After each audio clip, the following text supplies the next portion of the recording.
Menyapa Anda semuanya dalam program Bible Everyday. Kita sudah tiba di Amsal pasal yang ke-12. Dan dari pasal 12 ini kita akan belajar 3 hal komplit yang merupakan petunjuk firman Tuhan supaya kehidupan kita menjadi lebih baik. Ini menyangkut apa saja? Ini menyangkut apa yang ada di hati, ini menyangkut apa yang ada di pikiran, ini juga menyangkut dengan apa yang kita katakan, dan ini juga menyangkut apa yang kita lakukan. Hati, perkataan, dan tindakan. Itu 3 hal yang akan kita pelajari sama-sama. Mari kita akan coba baca di dalam ayat yang ke-8. Setiap orang dipuji seimbang dengan akal budinya, tetapi orang yang serong hatinya akan dihina. Ini bicara soal pikiran. Orang dipuji seimbang dengan akal budinya. Dengan kata lain, kalau orang berakal budi, dia akan dipuji. Lalu bagaimana kalau otaknya kosong? Maka tentu saja tidak akan dipuji, malah akan dicela, malah akan ditertawakan. Dan Anda bayangkan, bagaimana mungkin seseorang diberikan kepercayaan kalau yang ada di pikiran ini kosong, kalau tidak punya hikmat, kalau tidak punya pengertian, kalau tidak punya strategi, kalau tidak punya perencanaan yang bagus, tentu saja orang tidak akan percayakan. Maka kalau kita bicara soal karir, bagaimana mungkin sebuah perusahaan akan mempercayakan kepada mereka yang otaknya kosong? Tentu saja tidak. Karena itu bagi orang percaya, bagi kita adalah mari kita minta hikmat Tuhan. Dan mari kita mengejar hikmat, mengasah kemampuan, kepandaian, skill. Dan kita penuh dengan banyak pengertian. Maka kalau pikiran ini berisi, maka hidup kita akan menjadi lebih baik lagi. Hal yang kedua, setelah pikiran, maka kita akan coba baca di dalam ayat yang ke-14. Setiap orang dikenyangkan dengan kebaikan oleh karena buah perkataan, dan orang mendapat balasan daripada yang dikerjakan tangannya. Jadi, orang dikenyangkan dengan perkataan juga. Pikiran sudah, maka yang kedua, ini soal perkataan. Orang akan dikenyangkan melalui apa yang kita katakan. Dengan kata lain, hidup matinya kita ditentukan oleh perkataan kita. Perkataan yang baik akan menghasilkan hal yang baik, menarik hal yang baik. Perkataan yang buruk, perkataan yang negatif akan menghasilkan sesuatu yang negatif karena kita menarik hal-hal yang negatif. Karena itu kalau kita terbiasa mengucapkan kata-kata yang buruk, negatif, pesimis, maka hal-hal itu juga yang menimpa kita semuanya. Sama-sama mengucapkan, kenapa kita tidak pilih perkataan yang positif daripada yang pesimis, perkataan yang dipenuhi dengan antusias daripada perkataan yang justru melemahkan kekuatan. Kenapa kita tidak memilih kata-kata yang membangun, dan bukannya malah kita menggunakan kata-kata yang merusak?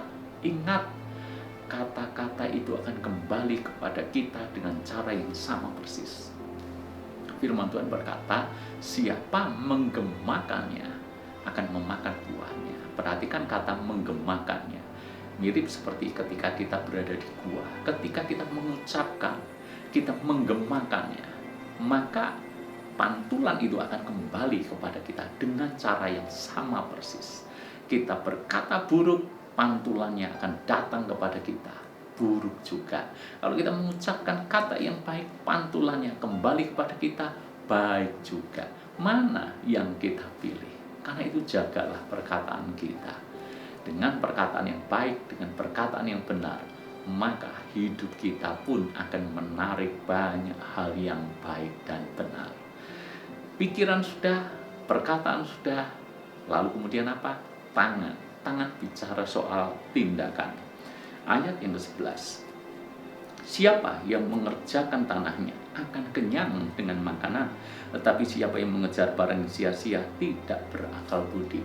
Siapa yang mengerjakan tanahnya akan kenyang. Artinya bahwa faktor tangan, usaha, kemauan bekerja keras ini juga menjadi hal yang penting. Jangan bermalas-malasan.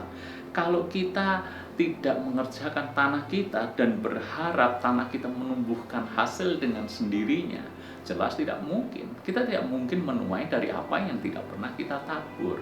Kalau kita tidak pernah melakukan action, melakukan tindakan, lalu kita berharap tiba-tiba hasilnya luar biasa, tentu saja itu mimpi di siang bolong.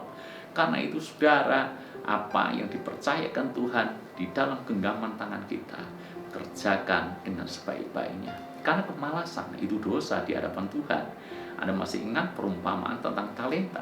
Ada hamba yang dipercaya 5 talenta, ada yang dipercaya 2, ada yang dipercaya 1. Sebetulnya yang menjadi prioritas atau penekanan bukanlah soal berapa banyak talenta yang dipercayakan. Yang dimaksud dalam perumpamaan itu, poinnya adalah apakah hamba itu bekerja dengan rajin, bekerja dengan tekun untuk melipat kali gandakannya. Yang 5 jadi 10, yang 2 jadi 4. Tuhan itu datang dan memuji hamba yang rajin ini. Sebaliknya, hamba ini percaya 1 talenta, dia kembalikan tetap 1. Dan Tuhan ini marah. Kenapa marah? Karena hamba ini malas. Bahkan disebut hamba yang jahat. Mungkin berpikir bagaimana nanti kalau seandainya dia sudah berusaha bekerja tapi gagal, sehingga dia kembalikan justru tidak utuh. Memang tidak dibahas dalam kisah itu seandainya itu terjadi. Tetapi menurut saya secara pribadi, Tuhan lebih menghargai orang yang niat hatinya mau mengembangkan, niat hatinya mau taat.